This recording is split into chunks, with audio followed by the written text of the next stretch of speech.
Welcome to this week's edition of Coach Prep. Coach Don and I are here in the Cherokee Batting Range podcast studio getting ready to record episode number 249. We're going to talk about an interesting thing that I found on social media relating the impact that it has on a hitter's success as the pitching count, as the count changes from balls and strikes from as the at bat develops. So before we get into that, though, let's talk about our sponsors. First, the Anderson Bat Company. Everything Fast Pitch is very proud to have Anderson Bat Company as our presenting sponsor. Anderson Bat Company is using the latest and greatest bat technology to corner the market in the fast pitch world. They have the -9 Rocket Tech, the -10 Carbon, and the -11 Carbon Light. Anderson Bat Company is using this technology to put a high-performing bat in the hands of hitters that really know the difference between a good bat and a great bat. We're also working with Anderson to provide a discount for all of our listeners. Go to the Anderson Bat Company website and order your bats. Use the EFP20 discount, which is for everything fast pitch, and you'll get a 20% discount. And again, take advantage of that EFP20 discount. It's a great way for you to save that additional 20% and also help to support the podcast at the same time. We also want you to become a patron. Go to patreon.com/everythingfastpitch.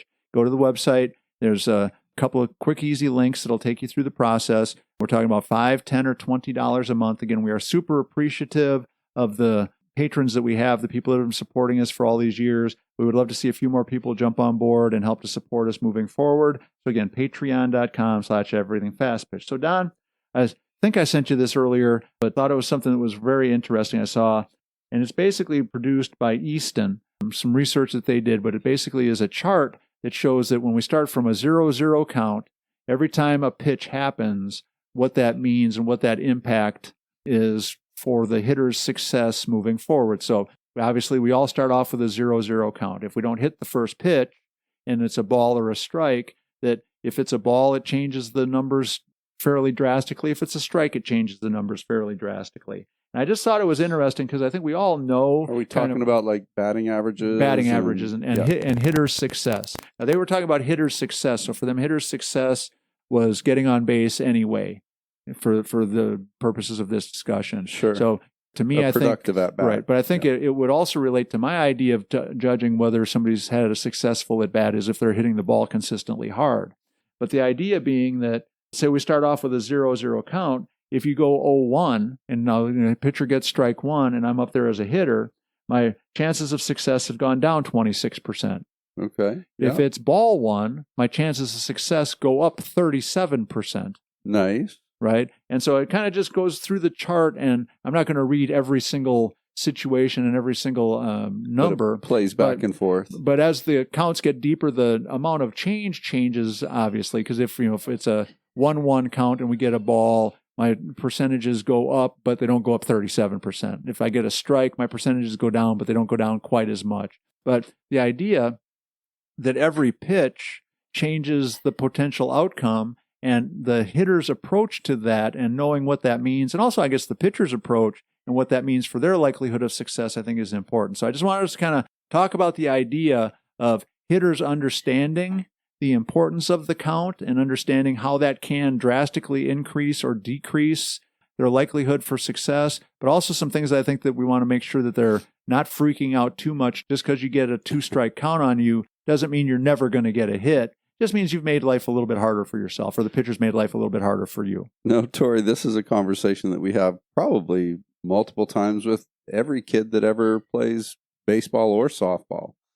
Again, I truly believe that the pitchers are counting on and banking on us wanting to get in there and see a pitch, us wanting to get in there and we got our timing on deck, but I really want to get my timing for real when I get in the batter's box. Often a gimme, that first pitch. So they're a little bit less strict on how defined their location has to be. They just want to get a strike because of that percentage, because that provides an opportunity to nibble at the edges of the strike zone on the second pitch. And it just makes it a much more challenging situation for our hitters. And for us as a hitter to be psyched up and ready to get after that very first pitch, I think is a critical thing for a very good hitter. If you're a very good hitter, that anytime you throw a mistake down the middle, you're going to pay for it against a really good hitter. And it doesn't matter, if it's the first pitch or the last pitch, you make a mistake and they're going to make you pay for it. I think that being conscious of how the numbers play out kind of dictates and gives us a little bit more urgency about being aggressive early in the count and how that could negatively affect my outcome as time goes.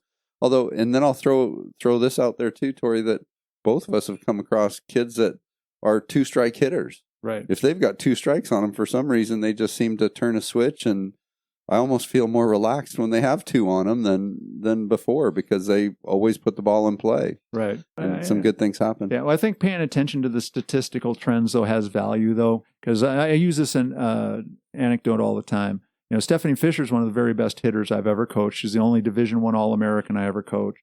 And she was uncanny in her success with 2 strikes. And the thing that always was, as you said, I was never worried when she had 2 strikes on her because she was so successful so often when she had 2 strikes. But then doing a little bit more of a deep dive, it was a pretty small sample size. There was like 7 or 8 times all year that she got to a 2-strike count. Point. Sure. Because she was such a good aggressive hitter that she was hitting early in the count and attacking the pitches that she liked and all that kind of stuff. Now she was super locked in and ready to go when she had 2 strikes. But in my mind, I kept thinking, well, she's a great 2-strike hitter. Well, she was, but she also didn't have to do it that often. And I think that that's one of those things that if your trend is to continually set yourself up where you have to hit with 2 strikes a lot, that might add a different wrinkle to the discussion too. To the numbers, yeah. Right, because I think typically kids that hit with 2 strikes a lot, it's usually because they're a little bit more passive, as you said earlier, in the at-bat. And so maybe they're watching a strike go by that they could take a really good swing at, but they don't. But so the reason I wanted us to just kind of touch on this, because I think it's important for both pitchers and hitters. Obviously, if I'm a pitcher, I know if I'm pitching ahead, if I've got more strikes than I've got balls on a hitter, that allows me to do some things, nibble on the corners a little bit more, throw a pitch that the hitter might chase a little bit more often. A little bit more spin. Right. From a hitter's perspective, if I've got more balls than strikes, I know the pitcher doesn't want to walk me, so she's much more likely to throw strikes in that situation. The moral to the story, I think, is again, based on each player's strengths and confidence level. But ultimately, I think for hitters who are more aggressive and more aggressive early, they're going to have more success just because they have a little bit more of a mindset of making something happen, being more in charge of what's happening. Yeah, assertive is a great word, Don. That's a great way to say it. While I think this information is really important, I also think that we want to make sure that nobody takes anything for granted. If you're a pitcher and you worked really hard to get an 0-2 count and you make a mistake, a good hitter is still going to hit it. If you've gotten deep in the hole as a hitter and it's an 0-2 count to you, the pitcher still got to throw you another strike to get you out.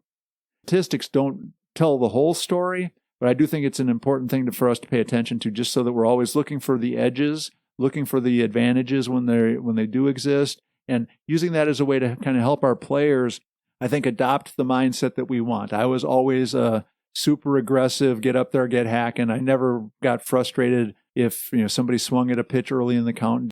As long as they took a good aggressive swing, whatever happened, happened. So, to me, it was one of those things. I think we can use this knowledge as a way to reinforce what we're trying to get our players to be thinking and hopefully ultimately leading to more success. Totally, Tori. I love when you talk about numbers and stuff too, because they don't lie. They're real. They're a thing. And if you are able to tell your team that 8 out of 10 of our batters got a first pitch strike, that's a pretty neat thing to know. Right. And the other pitcher's throwing strikes. So we need to get in there and get hacking, or the opposite. 8 out of 10 have been first pitch balls. They're struggling a little bit. Let's be a little bit more picky early in the count, but to know that or at least to address it as a coach and say, hey, this is how we're going to approach this game. I'm looking forward to you getting some good, strong swings in early in the count. Right. Let's get after it, because I know that kid throws a lot of strikes. Yeah. So those kind of things count. Yeah, and I think sometimes you have to have some numbers to back up your discussion. One year when I was coaching, we had a pitching staff that was just really struggling with the idea of attacking the zone. They were, always, behind in the count. It was always, 1 ball, no strikes, 2 balls, no strikes. So I went through, it was like maybe about 15 games into the year, and we had been struggling as a pitching staff. And I went through the scorebook and basically created a history of, if I throw a strike, right? Every time somebody hit with a 0-0 count, here was the outcomes. Every time somebody hit with a 1-0 count, and like a red, they got a hit, green, you got an out. It just kind of went through the whole thing. And, similar to this chart, basically what ended up becoming really clear to our pitchers was the numbers of times that they got hurt when they were ahead in the count, had thrown a strike early, versus the numbers of times that they were getting hurt when they were behind in the count was so clear cut that they couldn't argue with it. Up until they had to actually look at that chart and see the color coded reality and how many red numbers there were, how much red ink there was, behind their outcomes for when they were pitching behind. It was like, oh, wait a second, maybe there is something to this. And their instinct was overwhelming them. Right. Yeah. Sometimes I think, common sense and common knowledge are not the same thing. And sometimes I think we have to, use a little bit of knowledge to help deliver that point. So you can check it out. It's all over social media now, but it gives you a really clear picture of the way that the count affects the success of hitters. And I think it's a really cool tool that we can use to help our hitters and pitchers both be a little bit more successful moving forward. So that's going to wrap up number 249. Please make sure you support the Anderson Bat Company and go to patreon.com/everythingfastpitch. We would love for you to become a patron if you can. Make sure that you reach out to us at everythingfastpitch@gmail.com with questions, ideas, suggestions. And also make sure that you check out the fastpitchprep.com website. Order your Square Cuts training discs there. You can also check out the YouTube channel and the blog post. There's tons and tons of information there. So for Coach Don McKinley and our producer Stan Lewis, this is Coach Torrey saying thanks for listening. We'll talk to you again next week.